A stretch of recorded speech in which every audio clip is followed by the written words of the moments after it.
क्या आप जानते हैं कि भारत में एक फार्मासिस्ट बनने के लिए कितनी पढ़ाई करनी पड़ती है और फार्मासिस्ट बनने में क्या क्या स्टेप्स इन्वॉल्व होते हैं? तो चलिए जानते हैं इसके बारे में। नमस्कार दोस्तों, मेरा नाम है अनीश कुमार और मैं हूं एक फार्मासिस्ट और आप देख रहे हैं दी फार्मासिस्ट।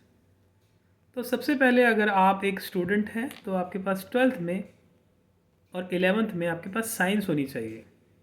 साइंस में भी क्या, फिज़िक्स, केमिस्ट्री, मैथ्स के अलावा आपके पास अगर बायोलॉजी होगी तो आगे चल के आपको दिक्कत नहीं होगी नौकरी में और पढ़ाई में भी।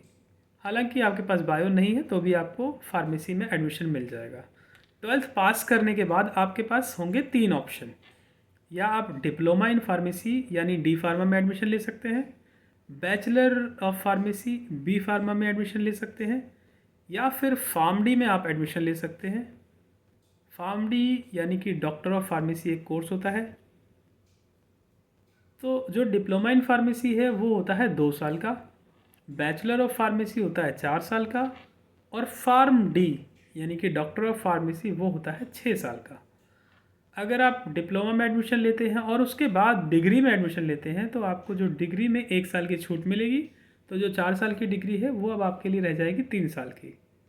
ऐसे ही अगर आप बैचलर में एडमिशन लेते हैं, बैचलर ऑफ फार्मेसी यानी बी फार्मा में, उसके बाद आप फार्म डी करते हैं तो 6 साल की फार्म डी अब आप 3 साल में कंप्लीट कर सकते हैं, क्योंकि आपने जो है 4 साल पहले ही बैचलर ऑफ फार्मेसी में दिए हैं। तो कौन कौन से कोर्स हो गए?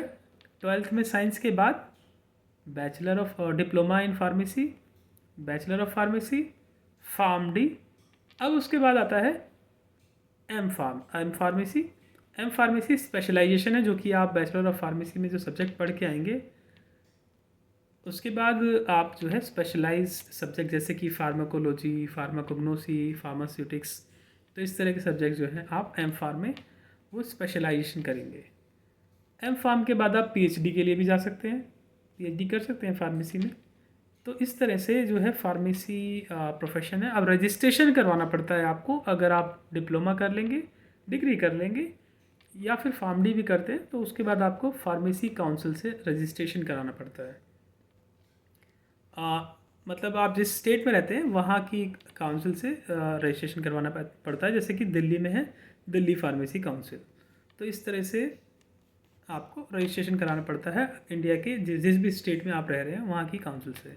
तभी आपको एक रजिस्ट्रेशन नंबर, एक लाइसेंस मिलेगा, जिससे आप एक रजिस्टर्ड फार्मासिस्ट कहलाएंगे।